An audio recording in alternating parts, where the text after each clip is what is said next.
Друзья, всем привет! И в этом видео мы вместе с вами закончим процедуру, которую начали во вчерашнем видео. Потрошить и готовить и пересаживать вот такую вот орхидею, которая называется орхидея Дракарис Беголип. Напомню, кто не смотрел вчерашнее видео, в котором мы потрошили вот такую вот красоточку из магазинного стаканчика, мягкого полиэтиленового, азиатского стаканчика. Оставили ее немножечко подсохнуть. И вчера я обратился к вам, друзья, с таким предложением, чтобы вы сами написали в комментариях, в какую посудину эту орхидею посадить. И вариантов было 3. Это вот такой вот мерный стакан, это вот такой вот стандартный стакан и обычное кашпо прозрачное. Убрал отсюда со стола, но это не важно. А важно то, что вчера почитал я и сегодня подвел итог, комментарии ваши, и просто подавляющее большинство выбрали именно вот такой вот мерный стакан, который объемом на 1 литр, вот здесь вот рисочка, плюс еще здесь грамм 200, то есть он на 1 литр 200 полного объема. И выглядит это вот так вот, картина эта. У нас достаточно уже много орхидей, посаженных вот в эти прозрачные мерные стаканы. Они на сегодняшний день, ну, наверное, после вот этого стандартного горшочка, такого полумягкого, являются одними из самых бюджетных. Ну, вот такой стакан, не стаканчик, а такой горшочек орхидейный у нас стоит в магазине в районе где-то 20, ну, под 30 рублей. А вот такой мерный стакан у нас стоит на литр 200, стоит 44 рубля. К слову сказать, вот этот горшочек, он буквально на 850-900 миллилитров. Ну, он небольшой. 850, да, 850 миллилитров. Вот такой вот. Да, бирки нету, а то бы я показала. И вы видите на своих экранах неспроста вот эту орхидею и еще кое-какие орхидеи я покажу, прежде чем мы будем пересаживать вот эту вот орхидею. Я ее пока в сторонку уберу. И напомню то, что мы вчера вместе с вами распаковали вот такой вот брикет спрессованного мха сфагнума ханты-мансийского производителя, который каким-то там чудесным образом собирает в природе мох, подготавливает его и упаковывает вот в такие вот брикетики весом на 100 грамм. И вчера мы его замочили, и прям на ваших глазах в течение прям 1-2 минут мох у нас 100-граммовый брикетик, который мы залили пол-литром воды по инструкции, он сразу же моментально разбух вот до такого вот объема. Здесь 5 литров. Ну, я думаю, что объем не 5 литров, а где-то на 4 литра этот мох распух, можно так сказать. Единственный, друзья, минус этого мха, о плюсах вроде бы как бы мы еще в прошлом видео рассказывал я, когда мы его распаковку делали, этого мха. И я говорил о плюсах. А вот о минусах, друзья, к сожалению, первый минус — это цена вот этого именно брикета. Я буквально вчера вы начали писать, кто-то уже написал там 1700 рублей, а я сегодня зашел на сайт производителя вот этого мха и посмотрел, сколько стоит именно вот этот вот, ну, с виду прям, ну, прям вот в такой упаковке, знаете, ну, как бы не жалко хорошему архаману, любителю такой сделать подарок, да, 1900 рублей, друзья. 1900 рублей вот такой вот брикетик. С учетом, если на вот такой вот объем на 4 литра он распухает, то это где-то почти под 500 рублей цена за литр. Это, конечно, ну, дороже даже Триферна, который там 250 рублей за литр стоит. Триферн — это ой, корни папоротника, да, древовидного папоротника, который, ну, однозначно обладает не хуже потенциалом, чем мох сфагнум. То есть это вот его, ну, дорогая упаковка, дорогая цена. Есть бюджетный вариант, вот такой 100-граммовый брикет, вот такой вот, не для орхидей, а для всех видов растений, для улиток, для террариумов, для еще там чего-то. В общем, вот такой вот. Я не знаю, чем этот отличается мох вот от этого, понятия не имею. Но вот этот вот по заявлению производителя, он на 8 литров распухает. Хотя, конечно, я с трудом верю, что он на 8 литров. Я думаю, что он точно так же на 4 литра распухает. Его просто нужно вспушить, и тогда, да, получится в 2 раза больше. Но в любом случае, вот такой брикет стоит 900, по-моему, 90 рублей у производителя. 100 рублей, ну, с небольшим, 120 рублей за литр. К слову сказать, буквально сегодня я зашел в ВКонтакте, в группу, и посмотрел, какая цена такого мха в группе ВКонтакте. Средняя цена, друзья. Живой мох продается у продавцов мха, прям живой. Он растет. 50 рублей. 50 рублей за литр. Такой же высушенный стоит 60 рублей за литр. Ну, я не знаю, стоит ли что-то комментировать по ценам, но это вот такой вот, друзья, моя ремарка, которую я не мог не сказать. Ну, а что касается его свойств, вот этого мха, его свойств, заявленного как грунта для орхидей, об этом мы, друзья, узнаем в течение следующего времени. После того, как сегодня в этом видео мы вместе с вами его применим. И вот эту вот орхидею я не просто так показываю. Это орхидея у нас мини Red Lip, ну, мультифлора Red Lip, которую мы 22 марта 2019 года посадили наращивать корни вот в это моховое гнездо. Здесь мох на дне у нас, я не буду доставать. Почему? Потому что орхидея настолько уже зарастила за эти 3 года. Сегодня 19 марта, друзья. Ровно 3 года назад мы ее пересадили в этот мох. И после пересадки мы ее ничем не кормили, за исключением одного средства. Триходермой, друзья. Мы кормили только триходермой. Но об этом отдельно. И 3 года эта орхидея растет в этом мохе. Причем неплохо растет, цветет где-то в среднем 8 месяцев, да, пышными цветами. Сейчас она закончила пышность свою, она у нас всегда вот здесь стоит, ее в видео можно видеть. Начала доращивать дополнительные цветоносики. Вот, и через некоторое время она еще зацветет и будет еще цвести, цвести, цвести. И цветет она уже, по-моему, я не знаю, ну месяцев 5 точно она цветет, как минимум, вот, уже на сегодняшний день. И каждый год она так цветет. Вот в этом вот, горшочке. Значит, видео о ее пересадке я нашел, посмотрел число и вставлю видео в верхний правый угол по пересадке этой орхидеи. Отличительный знак, там на видео видно вот этот вот треугольничек. Этот листик один из верхних на тот момент, когда мы пересаживаем. У орхидеи всего там 3 или 4 листика, она маленькая. И вот такое физическое повреждение есть. Это отличительный вот этот треугольничек, вот, по которому ту орхидею можно подтвердить, что это та орхидея спустя 3 года, друзья. Просто были некоторые, знаете, передергивания некоторых зрителей, ну, на те времена, когда эта орхидея через 1,5 месяца нарастила корни после пересадки.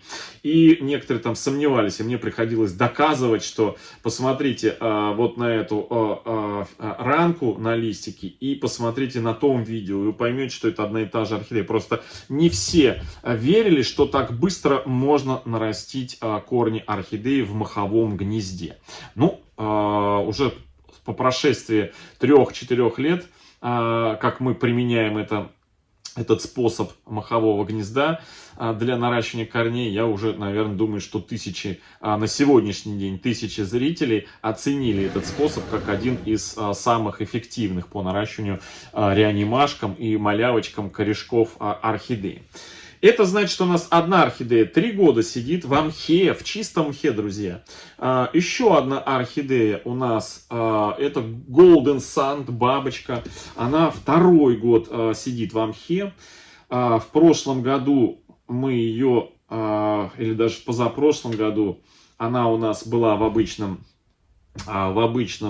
ну, как сказать, в таком же транспортировочном стаканчике. Года 2 мы ее не пересаживали после покупки. И в одном из видео я рассказывал, что делать с орхидеей, если на несколько дней забыл ее в воде. И вот это как раз та орхидея, которую забыл в воде.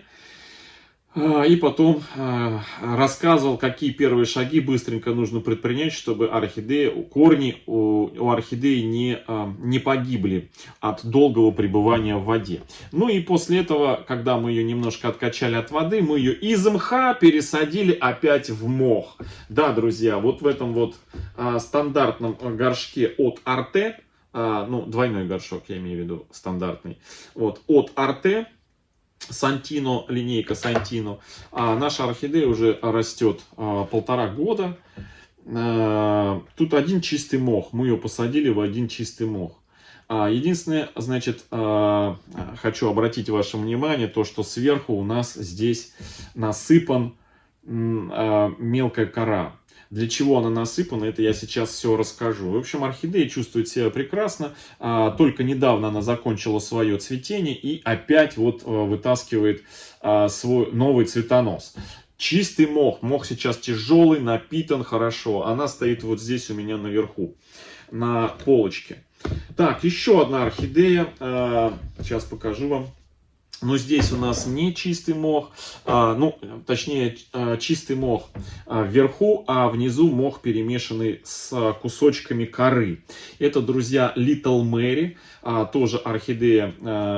Ну, и здесь стояла несколько месяцев, наверху несколько месяцев, малинового цветения, бабочка орхидеи. Вот просто в замкнутом горшке растет вот такая вот...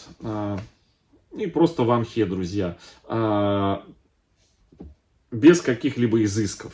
Вот, купил эту орхидею я, сейчас скажу, в позапрошлом, наверное, году или в прошлом году. Ну, наверное, купил в позапрошлом, а прислали мне ее ранней весной прошлого года. Вот в таком вот состоянии. Хозяйка ее сажала вот в такой мох. И, собственно говоря, все это время она у нас тоже растет не пересаженной. К чему я это все показываю? Ну, во-первых, кстати, сразу обратите внимание, видите, на черный вот такой вот налет. Это как раз-таки порченный мох. Но он не порченный, мох покрывается бурым таким цветом от влаги. То есть, когда поливаем мох, избыток света сверху дает возможность появляться водорослям, вот этим вот самым зелененькому налету, вот этому вот, на поверхности водорослей. Когда просыхает, эти водоросли погибают. Мы наливаем опять, они темнеют. В общем, вот процессом намачивания просушки, нарастает новый мох, погибает, не мох, а водоросли вот эти вот.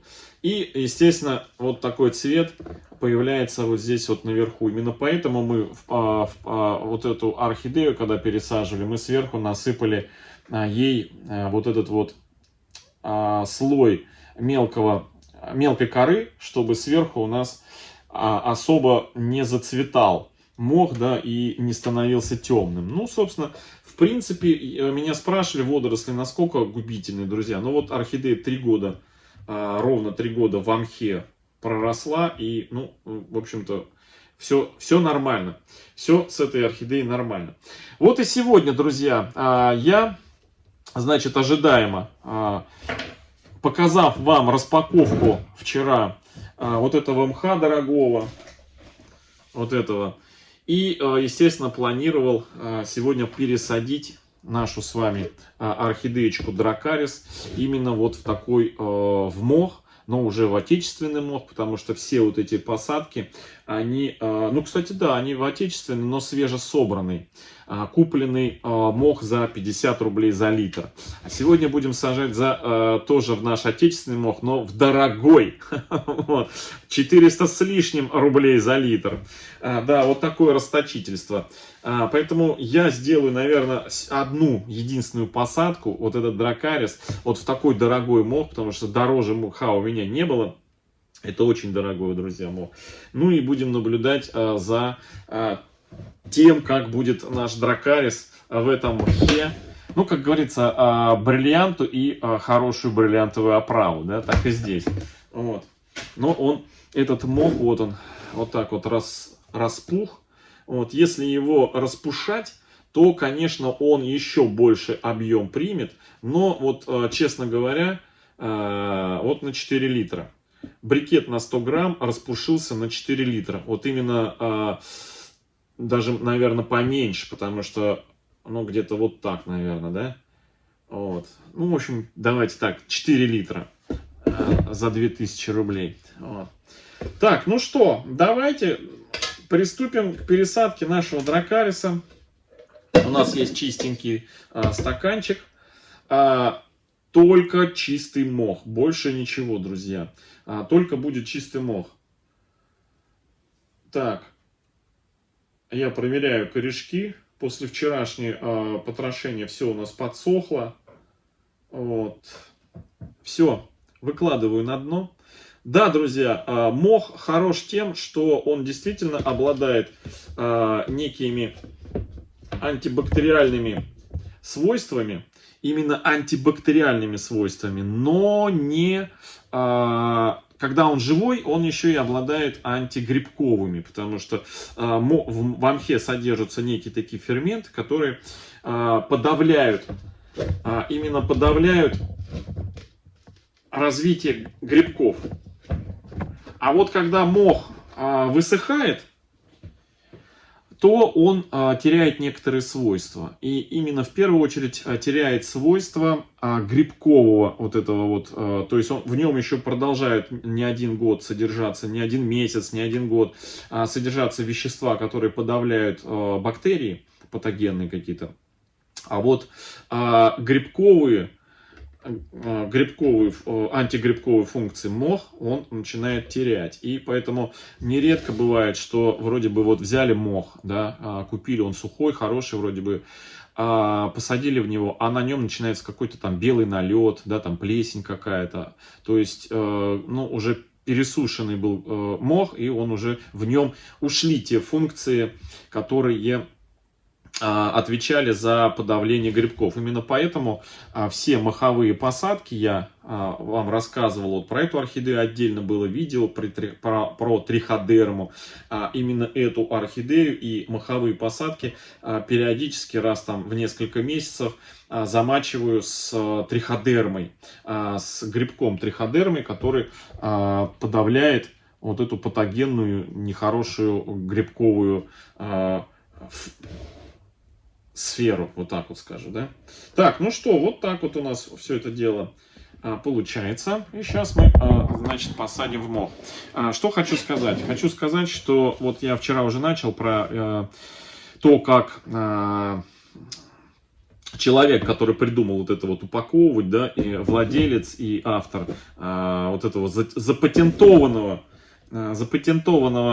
мха, он запатентовал его в части изобретение того, что живую стену делать. То есть мох каким-то там образом в стену это все дело формирует и потом высаживают растения. И получается, что можно там до скольких-то метров в высоту, ширину создавать живые композиции растущих растений. То есть очень красиво. И на выставке в Дубае он это все дело показывал. И вот он в домашних условиях у себя он показывал, как обычные стандартные фаленопсисы, вот такого плана, прям большие, все. Он сажает не в такие стаканы, друзья, а в полукруглые вот такие вот сферы, шарики стеклянные. Прям туда мох набивает, орхидея, и все закладывает мхом. И вроде бы как они у него там прекрасно себя чувствуют и растут. Вот, собственно говоря, я сегодня в этом видео и хочу посмотреть, точнее не посмотреть, а уже сразу посадить орхидею вот в такой вот, в моховую посадку. Я думаю, что это, конечно, за такую цену, это, конечно, расточительство. Вот. Реально расточительство. Этот мох бы хорошо бы разбавить с корой. Но у нас посадки есть, разбавленные с корой, и немало. Поэтому сегодня я хочу прям ради эксперимента посадить именно в этот мох. Хоть у нас и есть посадки орхидей в другой мох, в несколько раз дешевле, но вот у меня загорелось сделать посадку в мох. И заодно на примере вот этой посадки рассказывать и показывать, как я буду поливать все это дело, как буду поливать, как буду ухаживать за этой орхидеей. Ну, пример вам уже есть. Вот 3-летняя посадка, вот 1,5-летняя посадка. Плюс не только я это делаю, а другие архаманы. Вот пример.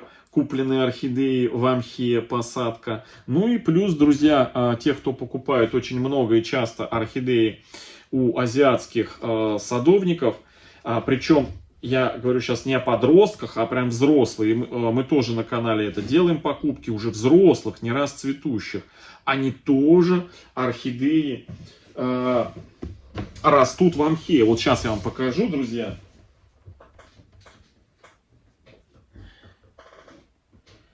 Вот пример вам. Вот орхидея в большом транспортировочном стакане размером вот с вот этот вот литровый горшок. Это взрослая орхидея, мы в прошлом году купили. Вот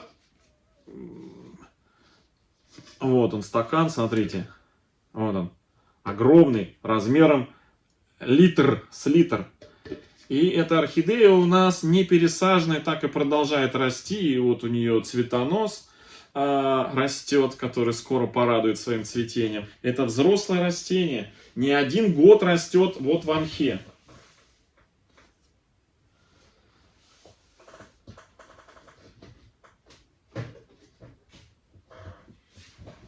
Вот.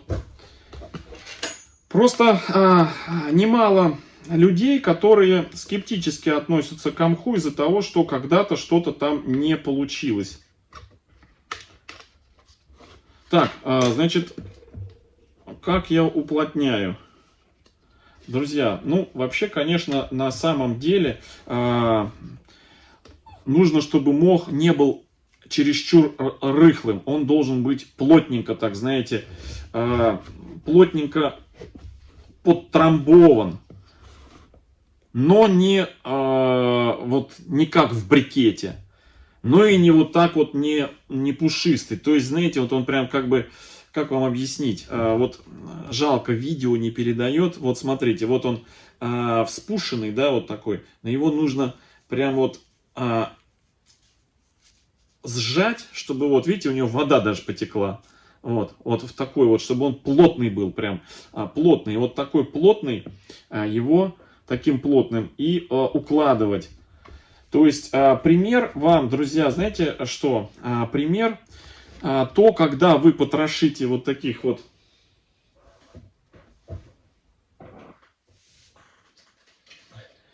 пример, вот когда потрошите вот таких вот малышей, подростков, кстати, тоже, видите, от цвета, ну тоже он года 2, наверное, уже у нас почернел.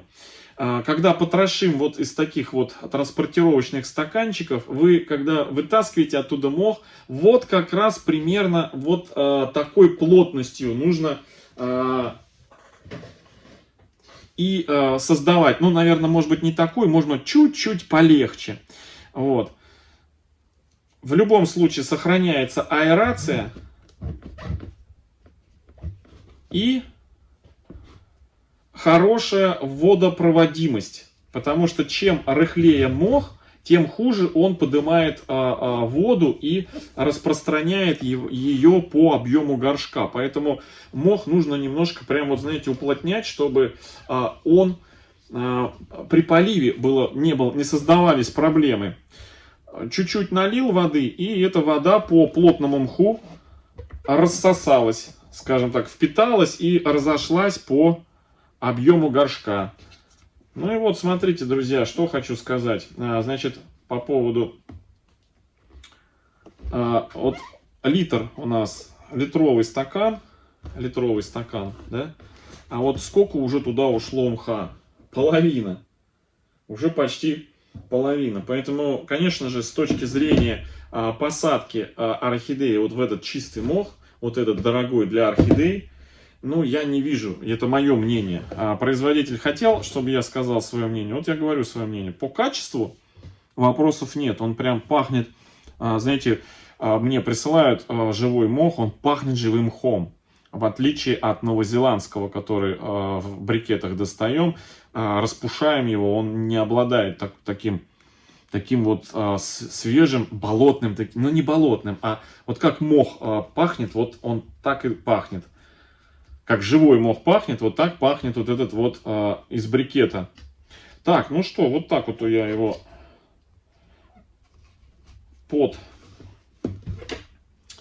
подтрамбую. Все равно, друзья, знаете, ну, не бывает с первого раза, я соглашусь с тем, кто, значит, говорит о том, что с каким-то определенным количеством посадок-пересадок приходит, соответственно, опыт и проб и ошибок. Без собственного опыта, без собственного... Эх, друзья, вы знаете, что забыл? Я забыл посадить, добавить вот этот мох, который мы достали вчера из, вот я его беру, из горшка. Вот я теперь его добавляю. Его надо было бы вот сюда вниз. Ну ладно, думаю, и сверху подойдет. Так. И теперь, друзья, важный момент. Ну, как раз получилось, что мы к корням, его родной мох, к корням добавили. И теперь важный момент. Хочу вот эти сверху корни. Вот, сверху корни. Так, я свет, наверное, выключу, чтобы не отражал и было видно. О, вот так вам видно.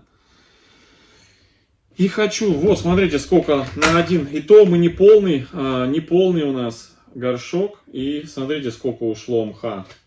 Поэтому, если покупать, наверное, вот такой брикетированный мох, то, наверное, нужно покупать вот такой, более дешевый. Ну, 990, да? Ну и, наверное, вот, я не думаю, что он чем-то будет отличаться вот от этого орхидейного. Вот. Но в любом случае мы и до того мха дойдем, посмотрим. Так, а теперь хочу, значит, что сделать? Сверху сделать крышечку из коры. Но из коры не просто коры, вот, а коры у меня есть кора такой, знаете, средней мелкой фракции дуба, коры дуба. Вот. Вот такая вот, видите? И вот этой корой я хочу сверху,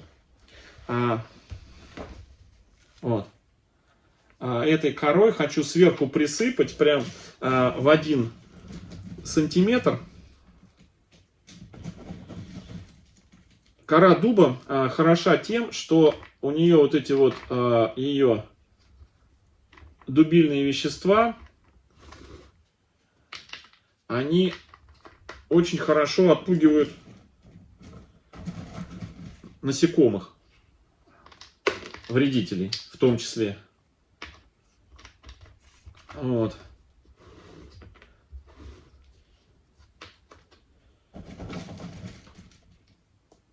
А с учетом того, что у нас мох, а мох имеет свойство тоже как бы разлагаться, поэтому нам не очень хотелось бы, чтобы